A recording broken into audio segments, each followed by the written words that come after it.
estúdio da CBN, o deputado federal Dagoberto Nogueira, a quem a gente agradece a gentileza, deputado, de aceitar o nosso convite e vir falar com o ouvinte CBN. Bom dia.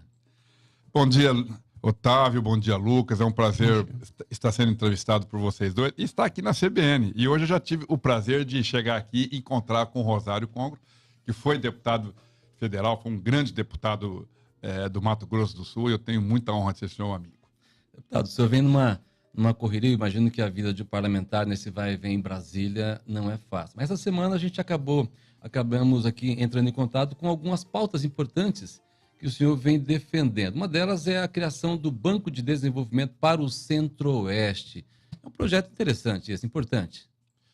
Olha, Otávio, a única região do país que não tem um banco de desenvolvimento é o Centro-Oeste.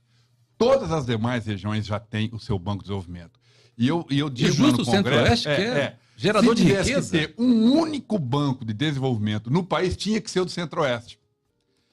No entanto, nós não tivemos força política no passado, quando a Constituição preveu a instalação desses bancos de desenvolvimento. Acho que ninguém cuidou disso e acabou só o Centro-Oeste, quer dizer, as outras forças políticas montaram no país inteiro e aqui não teve. Eu, no meu outro mandato, eu tentei também, já estava quase instalado, e aí eu perdi as eleições, quando eu fui candidato ao Senado, saí de lá do Congresso, esfriou novamente. Ninguém tocou mais nesse assunto, o banco ficou abandonado. E eu retomei agora, nesse meu segundo mandato, essa luta, porque aqui nós ficamos na mão do Banco do Brasil através do FCO.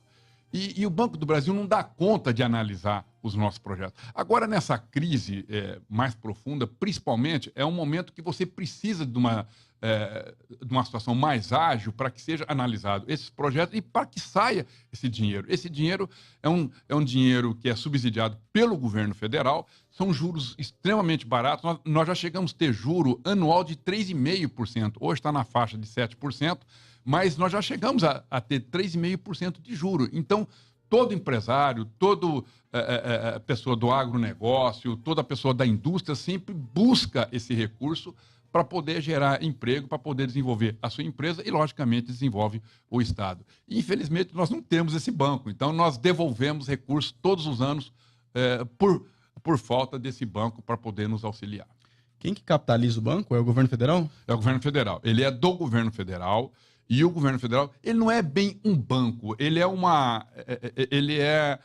ele distribui isso também para as demais instituições bancárias, como ele também pode fazer, e esses créditos são mais divididos. Hoje, com muita luta, nós conseguimos tirar do Banco do Brasil e passou para os bancos que têm cooperativa também, né? Mas, assim mesmo, ainda muito restrito. O Banco do Brasil tem isso como uma moeda de troca. Então, ele não quer abrir mão disso.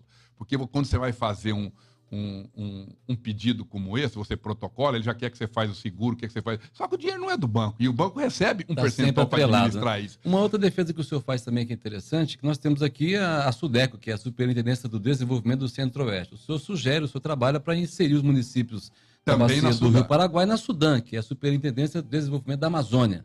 Exatamente, porque lá é uma outra fonte de recursos. Porque nós temos que buscar recursos para o Mato Grosso do Sul. Você vê que quando nós fizemos a divisão do Mato Grosso do Sul e do Mato Grosso, lá era o primo pobre e aqui era o primo rico. Isso. Quando fez a divisão, eles ficaram com a SUDAM. E a SUDAM tem muito mais recursos do que aqui. Então, houve muito mais investimento no Mato Grosso do que no Mato Grosso do Sul. E, no entanto, hoje lá tem mais municípios do que aqui, já tem o maior número de população do que aqui, está mais desenvolvido do que aqui, porque teve recursos. Então, a gente tem que buscar esses recursos. Como eu não consigo colocar para o Estado inteiro, né, aí eu resumi na bacia do Rio Paraguai, que envolve principalmente esses municípios mais difíceis de desenvolvimento, né? Que é esses municípios que estão ali no Pantanal.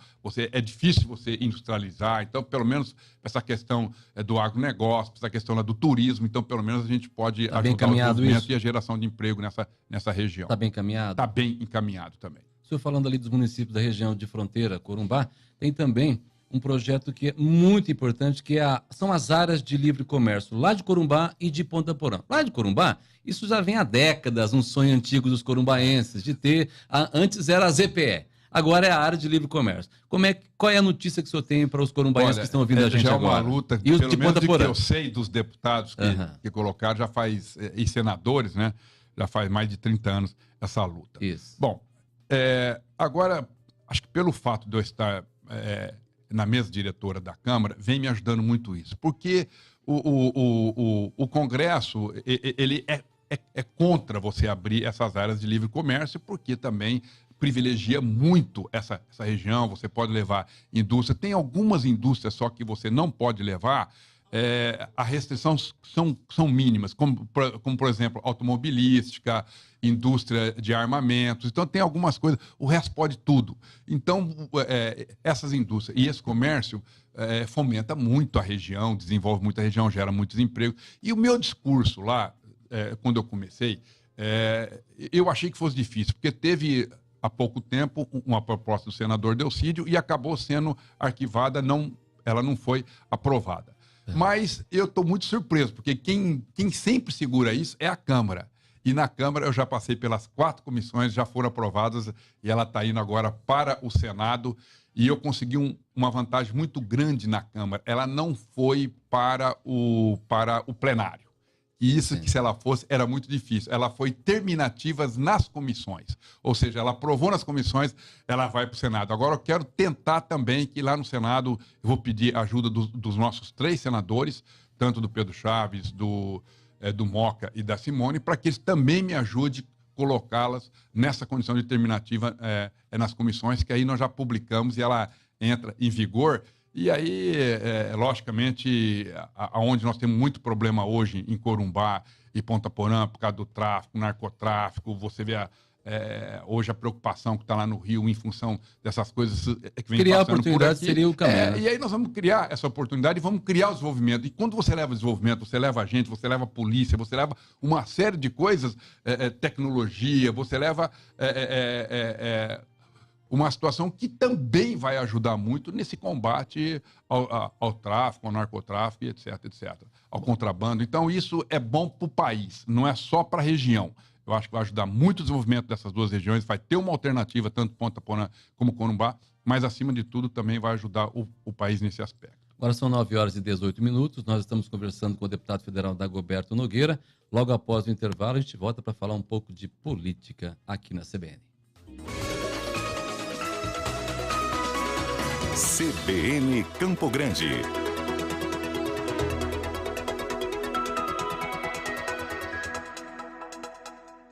Você sabia que seus investimentos podem render mais? A Delfos, agente da XP Investimentos em Campo Grande, tem uma proposta de assessoria financeira que pode te ajudar a investir melhor. Pense sua rentabilidade de forma inteligente, toda a credibilidade e segurança que você precisa para ampliar a sua performance. Converse com nossos especialistas e perceba a diferença. Delfos Investimentos. 15 de novembro, 1512. 3321-3342. Sebrae apresenta Sebrae Inspira Mulher de Negócios. No mês de março, Chieko Aoki, fundadora da rede de hotéis Blue Tree, Monja Cohen e outros grandes nomes estarão em Campo Grande para compartilhar experiências e inspirar sua jornada empreendedora. Acesse sebrae.ms/Sebrae Inspira e veja toda a programação voltada para você, mulher empreendedora. Inscrições abertas e vagas limitadas. sebrae.ms/Sebrae Inspira. CBN Campo Grande. Agora são 9h20. Nós continuamos a conversar aqui com o deputado federal Dagoberto Nogueira, que está aqui na CBN falando conosco. E agora, deputado, vamos falar de política. A gente tem acompanhado um movimento incipiente, está no início todo esse processo que visa a disputa pelo governo do Estado, que visa as reeleições. O senhor mesmo está preparado? Vai para a reeleição para deputado federal? Sim, eu vou para a reeleição, até porque nós estamos lançando um candidato ao governo do Estado. Nós temos a pré-candidatura do doutor Odilon, e que hoje já está consolidada essa candidatura. Em todas as pesquisas que nós fizemos, ele está em primeiro lugar e longe do segundo. Hoje a somatória dos outros candidatos já não consegue mais os números que o doutor Odilon consegue sozinho. Por quê? Porque a grande discussão nessas eleições vai ser essa questão ética. E ele, como juiz federal, uma pessoa que combateu o crime organizado e com a história que ele tem, então ele vem muito forte. E eu tenho a impressão que os demais candidatos vão ter muita dificuldade, porque todos eles estão envolvidos, ou Lama Asfalto, ou na Lava Jato, ou em tudo quanto é lugar, e que hoje a população quer dar um basta, né? Chega da gente estar passando vergonha, toda vez que sai o Mato Grosso do Sul, é um escândalo atrás do outro. Então, os números mostram que o juiz Odilon, então, está ganhando dianteira? Está, e muito na frente. E até porque isso para nós que é do PDT, isso é muito forte, porque nós não temos nenhum deputado federal envolvido em qualquer escândalo ou sendo investigado, nós não temos nenhum senador que dos nossos. Então, isso é um privilégio muito grande para o partido e é por isso que a gente também tem que ter alguns cuidados com as nossas alianças que nós vamos fazer. E que cuidados são esses? Os cuidados que não tenha ninguém na Lava Jato, que não tenha ninguém... E vocês têm conseguido isso? Olha, eu acho que vai ser possível. Lógico que isso é muito difícil, porque quase todos os políticos acabaram sendo envolvidos aqui. Mas nós vamos construir uma frente que possa fazer esse discurso da ética e a gente poder se orgulhar do Mato Grosso do Sul. E o doutor John tem uma história, né? É um homem que veio muito pobre, de uma família de muitos filhos, passou fome. Então, ele sabe o que é preciso para poder cuidar das pessoas. Ele sabe da importância que tem a saúde pública, uma educação de qualidade. Para você poder também desenvolver o Estado, você tem que aplicar em infraestrutura. Se você não der condições, aí nós vamos ficar vendo outro Mato Grosso, como nós estamos vendo até hoje, desenvolver muito mais do que o nosso, porque nunca ninguém teve essa visão futurista ou querer um Estado melhor. E o Odilon, a gente conversa com ele, a gente percebe que ele se encaixa bem nisso, né? Ele não é um homem assim de fazer grande discurso, mas é um homem de ação. E é isso que é o que nós queremos para o Mato Grosso do Sul. Esse ponto é interessante, deputado, porque assim, esse discurso da ética, da honestidade, ele vem sendo bastante reforçado até pelo Dr. Odilon, enfim, por tudo que leva a campanha dele à frente. Mas, no entanto, né, assim, honestidade e ética é o mínimo que se espera de alguém que pretende ser político. Em tese teria que ser obrigação. Isso. E nós temos milhões de cidadãos brasileiros que são honestos também, nem todos são governantes e são políticos. Ele precisa também ter traquejo político, ter visão de gestão, tudo isso. Ele tem, vocês veem nele uma pessoa capaz de fazer essas mudanças? Não só isso, mas a sensibilidade dele. Eu acho que isso é o mais importante de tudo. Aqui nós acostumamos, com exceção do Zeca, que foi aqui governador, e que foi uma coisa atípica, mas aqui os nossos governantes sempre saíram dessa elite bovina aí. Então, é um pessoal que é meio restrito também, né? Então, nós precisamos de modernizar um pouco mais tarde, ter uma visão mais ampla do Estado. Né? Essas coisas que a gente está propondo lá, que não adianta nada se nós não tivermos um governante com uma ideia moderna, né? de desenvolver. Nós não podemos continuar com uma lei que nós temos aqui, dar o mesmo incentivo fiscal que nós damos para a pessoa ir para Três Lagoas, eu dar esse mesmo incentivo que vai para Aquidauana. Mas tem que ter a isonomia. A isonomia, ela tem razão em até determinado ponto, mas você tem que saber o que você quer para aquela região, o que você vai desenvolver. Eu, quando fui secretário de produção no Mato Grosso do Sul, eu vi que essa região de Ribas, Três Lagoas, estava toda ela abandonada. Ali, há muitos anos atrás, era só madeira que dava. E aí entrou o gado e entrou a fêmea, que é a vaca, porque terras fracas. Então, isso não dá emprego, isso não traz recurso, e aquela região estava fadada a não desenvolver Ribas do Rio Pardo, Água Clara, Três Lagoas. E o que nós fizemos? Nós fomos buscar indústria de celulose. Eu fui para os Estados Unidos, nós andamos, nós corremos, o próprio, na época, era o governador Zeca, e trouxemos essas indústrias para cá. E hoje você anda lá, é eucalipto, quando você já sai aqui da rodovia até chegar em Três Lagoas e gerando muitos empregos, né? Dinamizou esses municípios, né? Então, você tem que traçar isso. Lá no norte, por exemplo, eu queria que desenvolvesse a borracha, porque do outro lado tem, depois que você passa por Sonora, tem uma indústria de borracha lá da Michelin, e é uma coisa que você tinha que estar incentivando. Eu comecei e depois não teve continuidade disso. Hoje vem vindo naturalmente naquela região ali de Cacilândia, Aparecida do Taboado, Paranaíba, já estão plantando muita borracha, mas estão mandando ainda para São Paulo. Mas é isso, quer dizer, o que nós queremos da região aqui de Dourados, como é que nós vamos desenvolver? Eu trouxe as usinas de álcool de açúcar. Quando eu entrei tinha 4, eu saí com quase 30 usinas.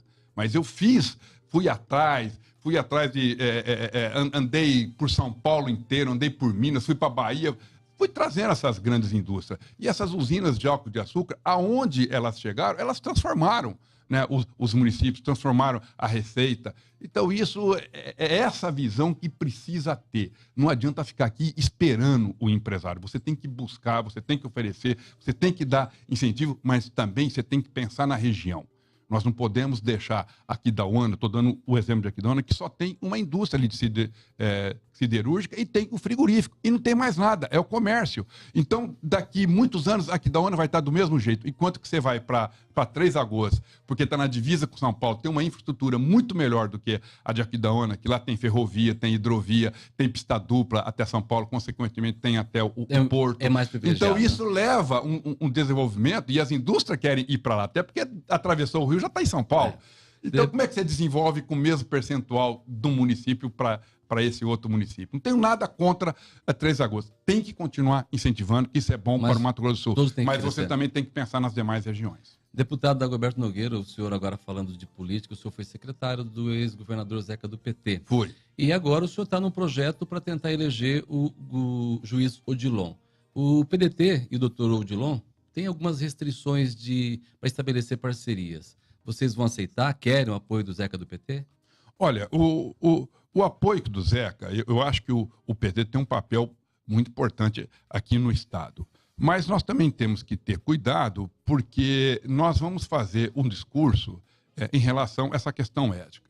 O Zeca está para decidir um processo dele, e acho que decide logo lá em Brasília. Decidindo isso, ele sendo absolvido, logicamente facilita muito qualquer entendimento com ele. Ele não sendo, se ele for condenado, primeiro que ele também não pode ser candidato, e segundo que aí atrapalharia o discurso do doutor Odilon. Então, nós temos que ter esse cuidado. Não adianta a gente falar uma coisa e, na prática, a gente ser diferente. A palavra, o Schmidt que fala isso, que a palavra de Deus hoje, ela de Jesus, está há 2000 anos, porque ele falava em pobreza e andava descalço. Então, a gente também tem que falar em ética e ser ético. Então, não adianta a gente enganar a população. Nós temos uma outra situação. Esteve aqui na semana que passou, Chico Maia, também dizendo que vai caminhar junto com o doutor Odilon na luta pelo Senado. E lá vocês também têm o senador Pedro Chaves, que também está junto. 2 candidatos ao Senado. Como é que vai equilibrar isso? Olha, logicamente você tem 2 vagas para o Senado. Então você pode ter os 2 candidatos a senador sem nenhum problema. Estamos conversando com eles, como também estamos conversando com outros candidatos. Eu acho que nesse momento agora é de construção. E essa definição, na realidade, ela vai acontecer em junho, julho, quando estiver mais próximo da convenção. Nós temos aqui em Campo Grande, recentemente tivemos um protesto dos motoristas de aplicativo aqui na cidade. Esse é um problema, me parece que nacional, e existe lá uma lei. Qual a sua avaliação desse caso, dessa lei? Qual é a sugestão? Como é que o senhor vê o futuro dos motoristas de aplicativos no Brasil? Vamos falar de Campo Grande também. Olha, nós aprovamos a lei agora nesse final de semana que teve. Há uma preocupação só. Eu votei, inclusive, para que houvesse isso, e não da forma com que ficou. Hoje, nós remetemos à prefeitura. E as prefeituras vai ficar a cargo delas para ela regulamentar como que vai funcionar o Uber. Eu defendia que tinha que ter algumas exigências mínimas para que a prefeitura exigisse. Por exemplo, que tivesse pelo menos 5 anos de carteira de habilitação, que é para o usuário que vai entrar e saber que essa pessoa saiba dirigir. Segundo, ver a folha corrida dessa pessoa. Né? Ver se ela, de repente, eu vou habilitar com uma pessoa que é procurado pela justiça, um viciado, um cara que já praticou vários homicídios, vários estupros, e está aí levando nossas filhas, está levando crianças. Quer dizer, tem que ter esses cuidados mínimos para que você possa habilitar o Uber a transportar. Ontem mesmo, eu vi numa denúncia de uma menina dizendo que ela chamou o Uber e veio 2 pessoas. vocês que está tão forte. Você chegou a ver isso? Tá muito forte. E ela ficou com medo de entrar, porque 2 pessoas já veio já com... Aí o cara pegou e falou, não, é que eu sou da Uber e eu estou ensinando ele a... Aí ela falou, pô, mas ensinando, difícil, eu nunca vi isso. Tô pagando por um serviço exclusivo. E ela ligou, depois, ela não quis entrar e ligou no Uber e falou, não tem nenhuma pessoa ensinando ninguém, isso não existe no Uber, não é por... exclusivo, Quer né? dizer, o que iam fazer com ela? Aí eu pergunto, você colocaria num Uber qualquer a sua filha, uma menina pequena, para que esse Uber levasse até a casa da avó? Ou você chamaria um táxi? Você vai no táxi por causa de segurança, porque você não sabe quem está transportando. Agora, a partir do momento que a prefeitura faz essas exigências, você pode pôr no Uber também, sem nenhum problema. Então, foi isso que nós votamos. Não é que nós votamos contra ou a favor do Uber. Nós queríamos que tivesse uma regularização um pouco mais exigente e um mínimo para que as prefeituras pudessem exigir também, porque agora ficou a cargo por completo das prefeituras. Se a prefeitura não quiser exigir nada disso, baixar um decreto, todo mundo pode ser Uber. Todo mundo pode ser Uber do jeito que quiser e da forma que quiser. Eu acho isso um risco muito grande. Acho que o Congresso errou, né, por uma pressão de mídia, não aprovou o projeto original que tinha essas exigências mínimas. Deputado Dagoberto Nogueira, volte mais vezes isso à aí CBN. só para a gente, para ser político, também tem que ter coragem. Não é só essa questão de pressão de WhatsApp, de Facebook. E o senhor acha que o prefeito Marquinhos Trade vai ter coragem de... Não, eu acho fazer que agora o que tem que nós ser feito? estamos na mão de cada prefeito, né? E o Congresso errou de não colocar uma exigência mínima, né? Porque foi pressionado. Essa exigência, então, será que ser por decreto do prefeito? É do prefeito. Ele que vai fazer, e cada um vai fazer do seu jeito. A batata quente está na mão do Marquinhos Trade agora. Exatamente. Volte mais vezes à CBN, deputado. Eu que agradeço a oportunidade.